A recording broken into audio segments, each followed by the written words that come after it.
University మంచి భవిష్యత్తు కోసం తెలుగు విద్యార్థులు ఇష్టపడే యూనివర్సిటీ. కాల్ 9059052378 9059052379.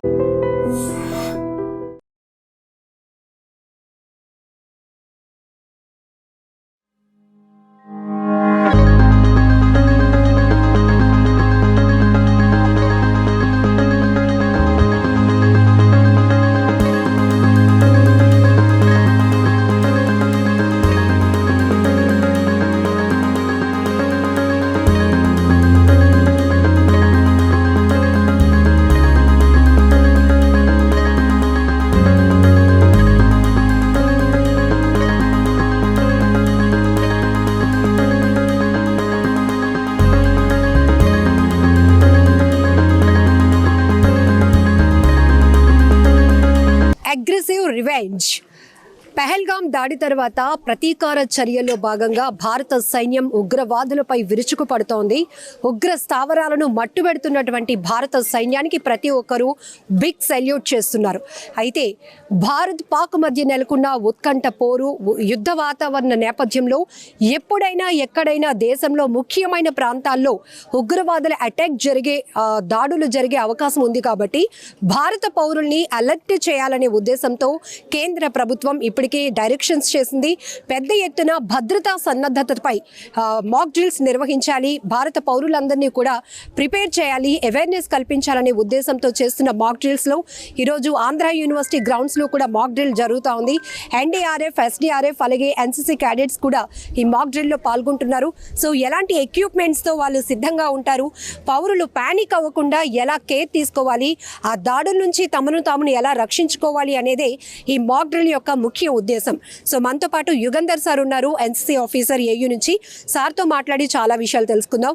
బట్ ప్రతి భారతీయుడు ఇప్పుడు ఆపరేషన్ సింధూర్, సో ఆ టైటిల్లోనే కనపడుతోంది. ఏదైతే పెహల్గాం ఉగ్రదాడిలో మహిళలు అంటే పురుషుల్ని టార్గెట్గా చేసుకుని జరిగిన దాడుల్లో వాళ్ళ భర్తల్ని కోల్పోయినటువంటి మహిళలకు సరైన న్యాయం తీర్చడానికి ఈ ఆపరేషన్ సింధూర్గా కనపడుతోంది సార్. సో యాజ్ ఏ ఇండియన్గా అలాగే ఎన్సీసీ ఆఫీసర్గా ఏం చెప్తారు? ఇది అసలు చాలా హర్షించే సిచ్యుయేషన్. అసలు అది మన ప్రైమ్ మినిస్టర్ గారు ఆ రోజే ఈ జరిగిన సిచ్యుయేషన్లో ఆయన శపథం చేశారు, మట్టిలో కలిపేస్తా అన్నారు. నిజంగానే ఆయన మాట చెప్పిన మాటని నిలబెట్టుకున్నారు. రాత్రి జరిగిన దీనిలో 90 మంది ఉగ్రవాదులు మరణించారని న్యూస్లో విన్నాము. సో ఈ ఆపరేషన్ సింధూర్ అనేది అసలు అప్రోప్రియేట్ నేమ్తో ఆ ఆపరేషన్కి పెట్టిన పేరు నాకు చాలా హ్యాపీ అనిపించింది అసలు. ఎందుకంటే మన భారత దీని ప్రకారం మహిళలకి భర్త చాలా ఇంపార్టెంట్ పొజిషన్. ఇక్కడ మిగిలిన కంట్రీస్ కన్నా ఇక్కడ మాత్రం దానికి తగ్గట్టు ఆ పేరు పెట్టి పిఎం గారు ఈ రాత్రి చేసిన ఈ అటాక్కి నేను యాజ్ ఎ ఇండియన్ నేను చాలా హ్యాపీ ఫీల్ అవుతున్నాను.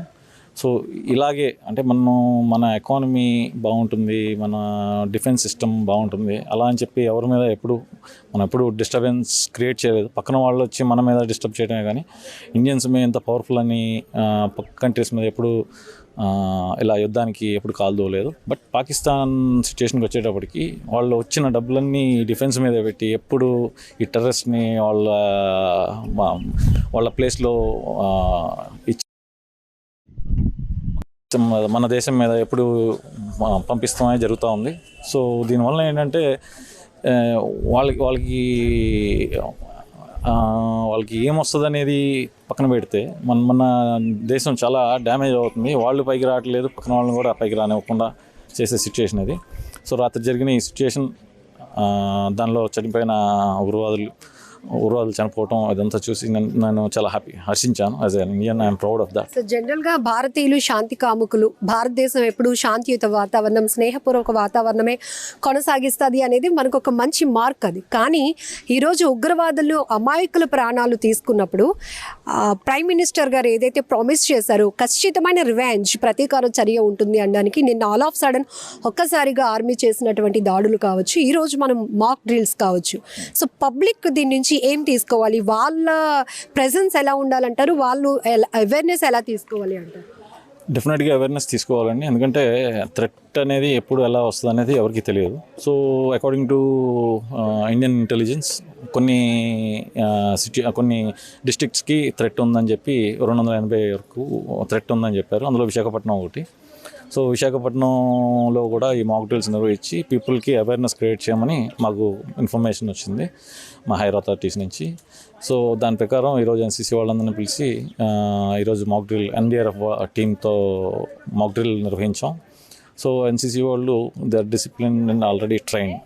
సో వీళ్ళని ఇంకొంచెం ప్రాపర్గా అవేర్నెస్ క్రియేట్ చేస్తే ఇంటర్న్ వీళ్ళు బయటికి వెళ్ళినప్పుడు యాజ్ ఎ వాలంటీర్ కింద పని చేయగలరు. ప్లస్ పక్కన వాళ్ళు కూడా అవేర్నెస్ క్రియేట్ చేయగలరు. ఈరోజు ఎన్డీఆర్ఎఫ్ వాళ్ళు టోటల్ బ్లాక్అవుట్ అయితే ఎలా మెయింటైన్ చేయాలి, ఎలాంటి కండిషన్స్లో ఎలా మేనేజ్ చేయాలి, ఒకవేళ ఏమైనా బాంబింగ్ ఏమైనా జరిగినప్పుడు ఏమైనా క్యాజువాలిటీస్ ఉంటే వాళ్ళని ఎలా హ్యాండిల్ చేయాలి, చిన్న దెబ్బలు తగిలినప్పుడు వాళ్ళకి ప్రిలిమినరీ ఫస్ట్ ఎయిడ్ ఎలా ఇవ్వాలి, వీటిలన్నిటి మీద ట్రైన్ చేశారు. సిపిఆర్ఎఫ్ మీద ఇవన్నీ ట్రైన్ చేసి వీళ్ళకి అంటే అలాంటి సిచ్యుయేషన్స్లో ఎలా హ్యాండిల్ చేసుకోవాలనేది వాళ్ళకి ఇన్ఫర్మేషన్ ఈరోజు చెప్పారు. తర్వాత సైరన్ ఎప్పుడు మ్రోగబోతోంది, ఎలాంటి ప్లేసెస్లో సైరన్ని మోగిస్తారు, వెంటనే ఏం చేయాలి, అసలు సైరన్ విన్న వెంటనే పబ్లిక్ ఏం చేయాలి? ఇప్పుడు సైరన్ వెంటనే వాళ్ళకి ఇప్పుడు ఇన్స్ట్రక్షన్స్ వస్తాయి. డిఫరెంట్ కైండ్స్ ఆఫ్ సైరన్స్ ఉంటే ఏ టైప్లో ఎలాంటివి వస్తే ఎలా మేనేజ్ చేయాలనేది ఇప్పుడు స్లోగా ఎన్డీఆర్ఎఫ్ టీమ్స్ త్రూ మీడియా ఇదంతా పాస్ చేస్తున్నారు. సర్టన్ ఏరియాస్ ఐడెంటిఫై చేస్తారని చెప్పారు. ఇప్పటి వరకు మనకి ఇలాంటి సిచ్యుయేషన్ రాలేదు, ఇదే ఫస్ట్ టైం ఇలా వచ్చింది కాబట్టి సో స్లోగా దీన్ని మనుషుల్లోకి పెనిట్రేట్ చేయాలి. వాళ్ళకి ఇలాంటి ఏం చేస్తే వాళ్ళు సేఫ్గా ఉంటారనే దీని మీద స్లోగా మీడియా ద్వారా కానీ సోషల్ మీడియా ద్వారా కానీ జనాలకి అవేర్నెస్ క్రియేట్ అవుతుంది. కొన్ని పాయింట్స్ ఐడెంటిఫై చేశారన్నారు, అది ఎక్కడ అనేది ఇంకా మాకైతే ఐడియా రాలేదు. అంటే మేబీ న్యూస్లో రిలీజ్ చేస్తారేమో. వీళ్ళందరికీ ఇట్లన్నిటి మీద పెట్టారు. తర్వాత మెడిసిన్స్ ఎలాగ స్టోర్ చేసుకొని ఉంచాలి, ఇంట్లో పెద్దవాళ్ళు ఉన్నప్పుడు లేకపోతే కొంచెం హెల్త్ ఇష్యూస్ ఉన్న వాళ్ళని ఎలా మెయింటైన్ చేసుకోవాలి, సో వీటి మీద కూడా చిన్న అవగాహన క్రియేట్ చేశారు. తర్వాత ఫుడ్ సప్లైస్ ఎలా స్టోర్ చేసుకోవాలి, ఎలాంటి ఫుడ్స్ స్టోర్ చేసుకోవాలి, ఈ 1 నెల రోజుల్లో 2 నెలల్లో ఈ కండిషన్స్ హార్ష్ కండిషన్స్ ఉండొచ్చు, ఉన్న కండిషన్స్కి తగ్గట్టు ఎలా స్టోర్ చేసుకోవాలనే దీని మీద కూడా వాళ్ళు ఒక ఐడియా క్రియేట్ చేశారు. ఇది ఇండియన్ ఆర్మీ ఎన్సీసీలో ఇండియన్ ఆర్మీ పర్సనల్ ఎన్డీఆర్ఎఫ్ టీంతో కలిసి స్టూడెంట్స్ అందరికీ సివిలియన్స్ అందరికీ ఈరోజు ఆంధ్ర యూనివర్సిటీ ఇంజనీరింగ్ కాలేజ్ గ్రౌండ్స్లో ట్రైన్ చేయడం జరిగింది. Thank you. సో భద్రతా సన్నద్ధతపై పెద్ద ఎత్తున సేఫ్టీ మాక్ డ్రిల్స్ అయితే కొనసాగుతూ ఉన్నాయి. ఈరోజు సాయంత్రం 4 గంటలకు కూడా పెద్ద ఎత్తున మాక్ డ్రిల్ జరగబోతోంది. సైరన్ మోగిన వెంటనే డిఫరెంట్ టైప్స్ ఆఫ్ సైరన్స్ ఉంటాయి, వాటి సిగ్నిఫికేషన్స్ కూడా మీడియా ద్వారా వెల్లడించడం జరుగుతోంది. ఏ సైరన్ మోగితే పబ్లిక్ ఎలా అలర్ట్ అవ్వాలి అనే విషయాలపై కూడా ఒక్కొక్కరికి అవేర్నెస్ అయితే కలుగుతోంది. ఇప్పటికే కేంద్ర ప్రభుత్వం అన్ని డైరెక్షన్స్ ఇచ్చిన నేపథ్యంలో ఎన్డీఆర్ఎఫ్ ఎస్డీఆర్ఎఫ్ బృందాలు ఎన్సీసీ క్యాడెట్స్ కూడా ఈ మాక్ డ్రిల్స్ లో పార్టిసిపేట్ చేస్తున్నాయి. ముఖ్యంగా ఎలాంటి పానిక్ అవ్వకుండా, ఎందుకంటే ఇది ఒక కొత్త ఎక్స్పీరియన్స్ అని చెప్పాలి. 1971 తర్వాత అప్పట్లో ఇలాంటి సైరన్ మోగించి ప్రజలను అప్రమత్తం చేసినటువంటి పరిస్థితులను సోషల్ మీడియా వేదికగా ఆ ఎక్స్పీరియన్స్ ను కొంతమంది షేర్ చేసుకుంటున్నారు. బట్ ఇప్పుడు ఈ సైరన్ మోగుతోంది కాబట్టి ప్రజలందరిలో కూడా ఒక ఉత్కంఠమైనటువంటి వాతావరణం కనబడుతోంది. అయితే పబ్లిక్ మాత్రం చాలా సేఫ్ అండ్ సెక్యూర్డ్ గా ఉండటానికి కావాల్సిన భద్రతా ప్రమాణాలన్నీ కూడా ఖచ్చితంగా మేము పాటించడం జరుగుతోంది.